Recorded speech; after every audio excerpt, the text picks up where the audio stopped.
ബിസ്മില്ലാഹിർ റഹീം وَإِذْ صَرَفْنَا إِلَيْكَ نَفَرًا مِنَ الْجِنِّ يَسْتَمِعُونَ الْقُرْآنَ فَلَمَّا حَضَرُوهُ قَالُوا أَنصِتُوا.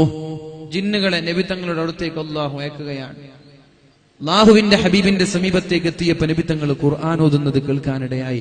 അപ്പോൾ ജിന്നുകൾ പറഞ്ഞു, ഹേ ഖാലു അൻസിതു, പ്ലീസ് കീപ് കാം, ഒന്ന് മിണ്ടാതിരിക്കുക, പ്ലീസ് ബി സൈലന്റ്, അൻസിതു, ഒന്ന് മിണ്ടാണ്ടിരിക്കുക, ഇതൊന്ന് കേൾക്ക്. ഇത് വല്ലാത്ത മാധുര്യമുള്ള വിഷയമാണല്ലോ. നബി തങ്ങൾ ഇങ്ങനെ ഓതുകയാണ്. അപ്പോഴാണ് ജിന്നുകൾ അവിടേക്ക് എത്തുന്നത്. അല്ലാഹു പറയാൻ, وَإِذْ صَرَفْنَا إِلَيْكَ نَفَرًا مِنَ الْجِنِّ, ജിന്നിൽപ്പെട്ട ചില ആളുകളെ അങ്ങയുടെ സമീപത്തേക്ക് ഞാൻ പറഞ്ഞയച്ചപ്പോ فَلَمَّا حَضَرُوهُ قَالُوا أَنصِتُوا, നിങ്ങളുടെ സമീപത്തേക്ക് എത്തിയപ്പോഴേക്കും ജിന്നുകൾ പറഞ്ഞു അൻസിതു, ഒന്ന് മിണ്ടാണ്ടിരിക്കുക, ഒന്ന് കേൾക്കട്ടെ. അങ്ങനെയാണ് ഖുർആന്റെ ആയത്ത് കേൾക്കുമ്പോൾ നിങ്ങളുടെ പാട്ടും നിങ്ങളുടെ വാദും നിങ്ങളുടെ എല്ലാം ഒഴിവാക്കി നിങ്ങൾ ഖുർആനിന്റെ ആയത്ത് ശ്രദ്ധിക്കണം. ഖുർആൻ ഓതുന്നത് കേട്ടാൽ അത് ശ്രദ്ധിക്കണം എന്ന നിർബന്ധ ബാധ്യത ഖുർആൻ പറയുന്നുണ്ട്. എല്ലാവരും കേൾക്കാൻ തുടങ്ങി, മിണ്ടാതെ ഓച്ചാനിച്ചു നിന്ന് ഖുർആൻ കേൾക്കാൻ. فَلَمَّا قُضِيَ وَلَّوْا إِلَى قَوْمِهِمْ مُنذِرِينَ.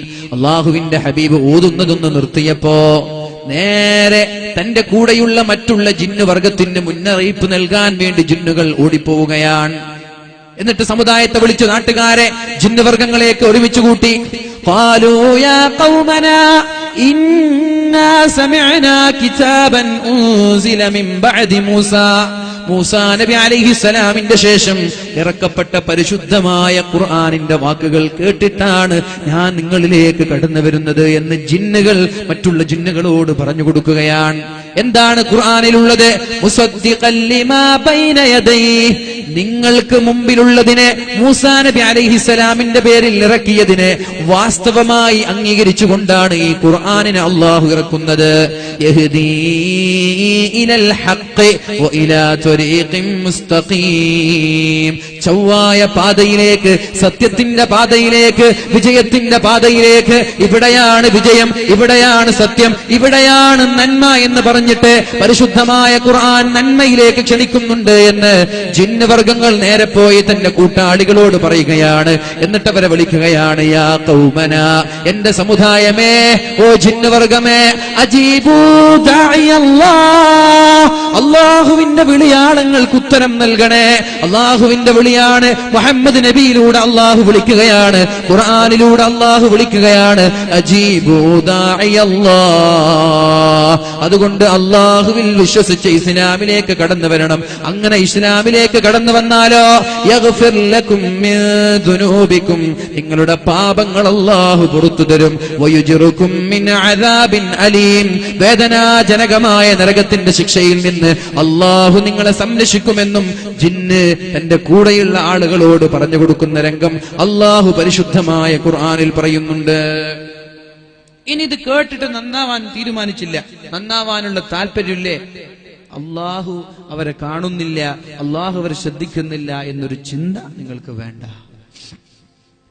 وَمَنْ لَا يُجِبْ دَاعِيَ اللَّهِ فَلَيْسَ بِمُعْجِزٍ فِي الْأَرْضِ, അല്ലാഹുവിന്റെ ക്ഷണം സ്വീകരിക്കാതെ മാറി നിൽക്കുന്നവർ അവർ അശക്തന്മാരാണ്, അവരെ നശിപ്പിക്കാൻ അല്ലാഹുവിന് കഴിയൂല എന്ന് നിങ്ങൾ തെറ്റിദ്ധരിക്കേണ്ട,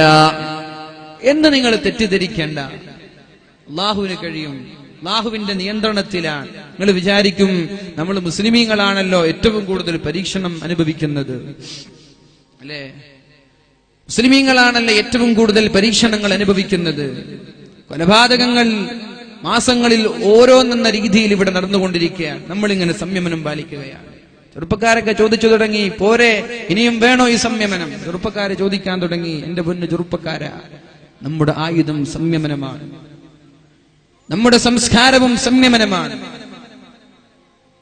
എനിക്കറിയാം, അങ്ങനെ ചോദിച്ച ആളുകൾക്ക് അറിയാം. സംയമനം വേണമെന്ന് പറഞ്ഞപ്പം പോരെ, ഇനിയും വേണം ഈ സംയമനം? ഇത്ര കാലമായി 9 എണ്ണമായി നിരന്തരമായി കൊല ചെയ്യപ്പെടുകയാണ്.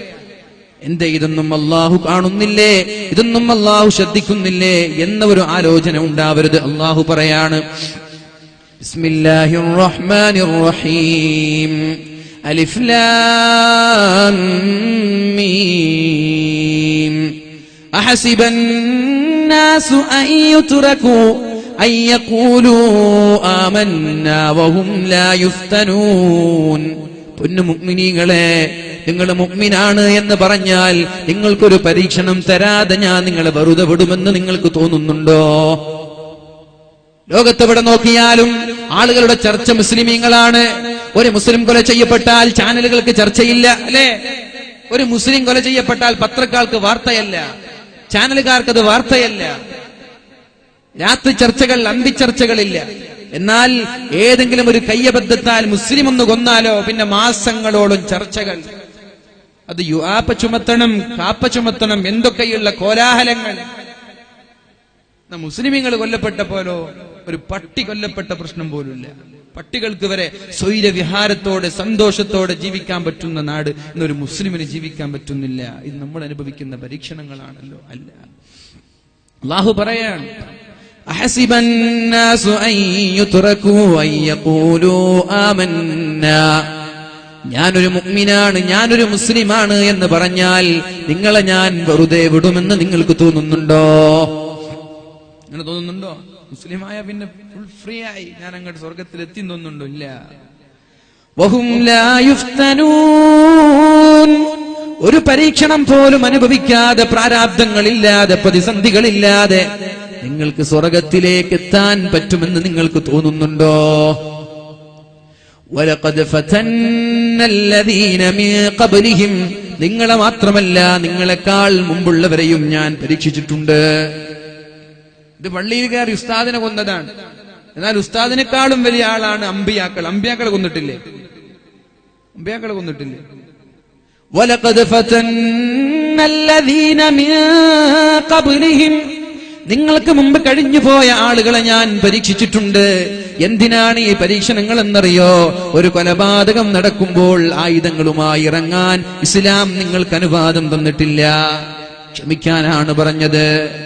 മദീനയിൽ നിന്ന് മക്കയിലേക്ക് അള്ളാഹുവിന്റെ ഹബീബ് സ്വഹാബാക്കളെയും കൂട്ടി കടന്നു വരികയാണ്. എന്റെ ചെറുപ്പക്കാരാ, ഈ ഒരു സംഭവം നിങ്ങൾ മറന്നുപോകരുത്. എന്റെ ചെറുപ്പക്കാരോട് വളരെ സ്നേഹത്തോടെ പറയുകയാണ്. ഫാസിസ്റ്റ് ശക്തികൾ ഇവിടെ വർഗീയ ധ്രുവീകരണങ്ങൾ ഉണ്ടാക്കി, മതസ്പർദ്ധയുണ്ടാക്കി, മുസ്ലിമിന്റെയും ഹിന്ദുവിന്റെയും ചോര കുടിച്ച് ഇവിടെ ഭിന്നിപ്പം, ഇവിടെ പ്രശ്നങ്ങളും ഉണ്ടാക്കാൻ ശ്രമിക്കുമ്പോ എന്റെ പൊന്നു ചെറുപ്പക്കാരോട് പറയാനുള്ളത്, ക്ഷമയാണ് നമ്മുടെ മുഖമുദ്ര.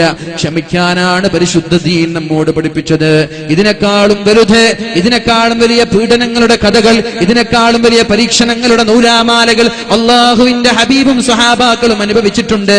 മദീനയിൽ നിന്ന് ഈ വർഷം ഉംറ ചെയ്യണമെന്ന താല്പര്യത്തോടെ സ്വഹാബാക്കളോട് പറഞ്ഞു, എന്റെ സ്വഹാബാ, ഞാനൊരു സ്വപ്നം കണ്ടിട്ടുണ്ട്.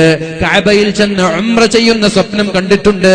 ഞങ്ങൾക്ക് പോയി ഉംറ ചെയ്യുകയല്ലേ എന്ന് പറഞ്ഞിട്ട് അള്ളാഹുവിന്റെ ഹബീബും സ്വഹാബാക്കളും അങ്ങ് മക്കയിലേക്ക് കടന്നു വരികയാണ്. 4000 ചില്ലാനം സ്വഹാബാക്കളുണ്ട്. ഇത് എപ്പോ വരുന്നതെന്നറിയോ? ബദർ യുദ്ധം വിജയിച്ചവരാണ് മുസ്ലിമീങ്ങൾ. മക്കക്കാരുമായി ശക്തമായ യുദ്ധം കഴിഞ്ഞ് ബദർ യുദ്ധത്തിൽ വിജയശ്രീലാളിതനായി വിജയത്തിന്റെ പതാക ആകാശലോകത്ത് വെന്നിക്കൊടി പറപ്പിച്ചവരാണ് മുസ്ലിമീങ്ങൾ. ആ 4000 സ്വഹാബാക്കളുമായി മദീനയിൽ നിന്ന് മക്കയിലേക്ക് അല്ലാഹുവിന്റെ ഹബീബും സ്വഹാബാക്കളും കടന്നു വരികയാണ് ഉംറ ചെയ്യാൻ വേണ്ടി. അപ്പോഴാണ് മഹാനായ ഉസ്മാൻ തങ്ങളെ പറഞ്ഞേക്കുന്നത് മക്കക്കാരായ മുശ്രിക്കീങ്ങളുടെ തീരുമാനം എന്തെന്നറിയാൻ. എന്നാൽ ഉസ്മാൻ തങ്ങളെ ബന്ദിയാക്കുകയാണ് മക്കക്കാരായ മുശ്രിക്കീങ്ങൾ ചെയ്തത്. നബി തങ്ങളെ ഹുദൈബിയയിലെത്തിയപ്പോ മക്കക്കാരായ മുശ്രിക്കീങ്ങൾ വന്നിട്ട് തടയുകയാണ്. ഉംറ ചെയ്യാൻ ഞങ്ങൾ അനുവദിക്കൂല, ഉംറ ചെയ്യാൻ ഞങ്ങൾ അനുവദിക്കൂല, നേരെ തിരിച്ചു മദീനയിലേക്ക് തിരിച്ചു പോകണമെന്ന് അള്ളാഹുവിന്റെ ഹബീബിനോട് പറഞ്ഞപ്പോ നബി തങ്ങളൊന്ന് വിരലനക്കിയാൽ 4000 ആളുകൾ മരിക്കാൻ തയ്യാറായി അള്ളാഹുവിന്റെ സ്വർഗത്തിലേക്ക് രക്തസാക്ഷിയായി ഷഹീദായി പാറിപ്പറന്ന് കടന്നു പോകാൻ താല്പര്യത്തോടെ യുദ്ധത്തിന് കൊതിച്ചു നിൽക്കുന്ന സ്വഹാബാക്കള്, എന്തും ചെയ്യാൻ തൽപരരായ 4000 വാൾ ഉരുപ്പിടിച്ച സ്വഹാബാക്കൾ ഉണ്ടാകുമ്പോ നബി തങ്ങൾ പറഞ്ഞു, കൂൾ, സമാധാനായിട്ടിരിക്കും. സഹാബാക്കൾക്കൊക്കെ ഒന്ന് രോമൊക്കെ ഒന്ന് എണീറ്റു.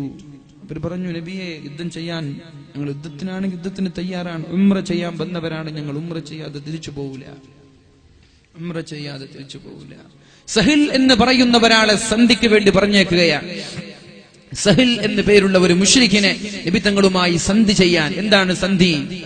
ബിസ്മില്ലാഹിർ റഹ്മാനിർ റഹീം. നബി തങ്ങൾ എഴുതി കൊടുത്തു, കേൾക്കണേ എന്റെ പ്രിയമുള്ള സഹോദരിമാരെ, ചെറുപ്പക്കാരാ, എന്റെ പ്രിയമുള്ള കാസർഗോട്ടിലെ സ്നേഹനിധികളായ എന്റെ സുഹൃത്തുക്കളോട് പറയാനുള്ളത്, അല്ലാഹുവിന്റെ ഹബീബ് എഴുതാൻ പറഞ്ഞു അലി തങ്ങളോട്, ബിസ്മില്ലാഹിർ റഹ്മാനിർ റഹീം, കരുണാകരനും കാരുണ്യവാനുമായ അള്ളാഹുവിന്റെ നാമം കൊണ്ട് തുടങ്ങുന്നു എന്ന് എഴുതാൻ പറഞ്ഞപ്പോ സഹല് പറയാണ്, റഹ്മാനെയും റഹീമിനെയും ഞങ്ങൾക്കറിയില്ല, ബിസ്മില്ല എന്ന് എഴുതിക്കോ. നിങ്ങൾ റഹ്മാനും റഹീമൊന്നും ഞങ്ങൾക്കറിയില്ല, ബിസ്മില്ല എന്ന് എഴുതിക്കോ. എഴുതിയതിനെ വെട്ടി റഹ്മാനും വെട്ടി റഹീമും വെട്ടി ബിസ്മില്ല എന്നാക്കി. നിങ്ങൾക്ക് വേണമെങ്കിൽ കേൾക്കാതിരിക്കാം. അടുത്തത് മിൻ മുഹമ്മദ് റസൂലില്ലാ, അള്ളാഹുവിന്റെ പ്രവാചകനായ മുഹമ്മദാണ് എഴുതുന്നത്. മിൻ മുഹമ്മദ് ബിൻ അബ്ദില്ലാ എന്നെഴുതിയാൽ മതി, റസൂലുള്ളാ എന്നത് വേണ്ട. നിങ്ങൾ റസൂലാണെന്നുള്ള വിശ്വാസം ഞങ്ങൾക്കുണ്ടെങ്കിൽ ഞങ്ങൾ നിങ്ങൾ കൂടെ വരൂലേ? നിങ്ങൾ പ്രവാചകനാണെന്ന് ഞങ്ങൾക്ക് വിശ്വാസമില്ല, അതുകൊണ്ട് മിൻ മുഹമ്മദ് റസൂലില്ലാ എന്ന് വേണ്ട, മുഹമ്മദ് ബിൻ അബ്ദില്ലാ എന്ന് എഴുതിയാൽ മതി. അലിയിനോട് വെട്ടാൻ പറഞ്ഞപ്പോ, ആ റസൂലുള്ളാ എന്നത് വെട്ടാൻ പറഞ്ഞപ്പോ അലി തങ്ങളുടെ കൈകൾക്ക് ധൈര്യം വന്നില്ല.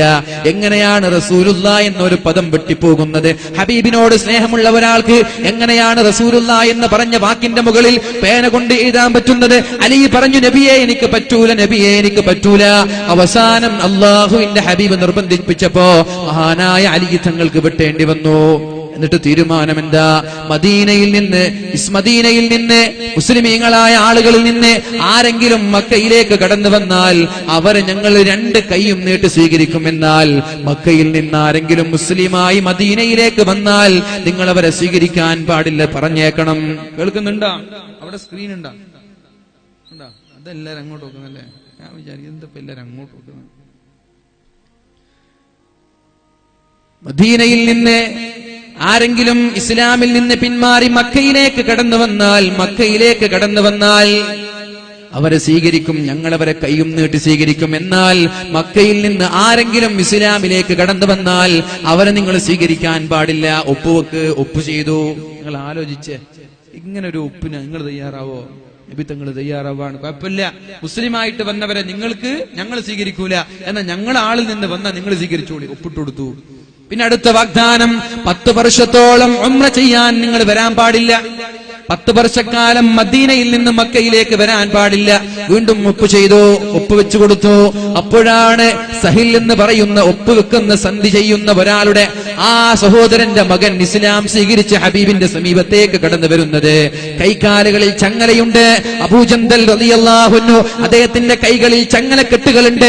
എവിടെയോ ബന്ദിയാക്കിയിരിക്കുന്ന സ്ഥലത്തു നിന്ന് ശത്രുക്കളോട് പോരാടി കൈകാലുകളിലുള്ള ചങ്ങലകൾ പൊട്ടിച്ചുകൊണ്ട് ഹബീബിന്റെ സമീപത്തേക്ക് ഓടി വന്നുകൊണ്ട് പറഞ്ഞു, യാ റസൂലല്ലാഹ്, അല്ലാഹുവിന്റെ ഹബീബേ, ഞാൻ അങ്ങയുടെ കൂടെ മദീനയിലേക്ക് കടന്നു വരികയാണ് നബിയെ, എന്നെയും താങ്കൾ മദീനയിലേക്ക് കൂടെ കൊണ്ടുപോകണമെന്ന് പറഞ്ഞപ്പോ, ശത്രുക്കളുടെ ശിക്ഷ സഹിക്കാൻ ഞങ്ങൾക്ക് കഴിയുന്നില്ല, ശത്രുക്കളുടെ പരീക്ഷണം സഹിക്കാൻ കഴിയുന്നില്ല, ജയിൽ പുള്ളിയാക്കി ക്രൂരമായി പീഡിപ്പിക്കുകയാണ് റസൂലേ, എന്റെ ശരീരത്തിലുള്ള അടികളുടെ പാടുകൾ കാണുന്നുണ്ടല്ലോ, ഞാൻ അങ്ങയുടെ കൂടെ കടന്നു വരട്ടെ എന്ന് മുത്തുനബിയോട് ചോദിച്ചപ്പോ അവിടെയുള്ള സ്വഹാബാക്കളുടെ കൺതടങ്ങൾ നിറഞ്ഞു പോയെങ്കിലും അല്ലാഹുവിന്റെ ഹബീബ് അബൂജന്തലിനോട് പറയാണ്, അബൂജന്തലേ, എന്റെ കൂടെ വരാൻ പറ്റൂല, കാരണം ഒപ്പ് വെച്ച് കഴിഞ്ഞു പോയി, ഒപ്പ് വെച്ച് കഴിഞ്ഞു, ഇനി വരാൻ പറ്റൂല.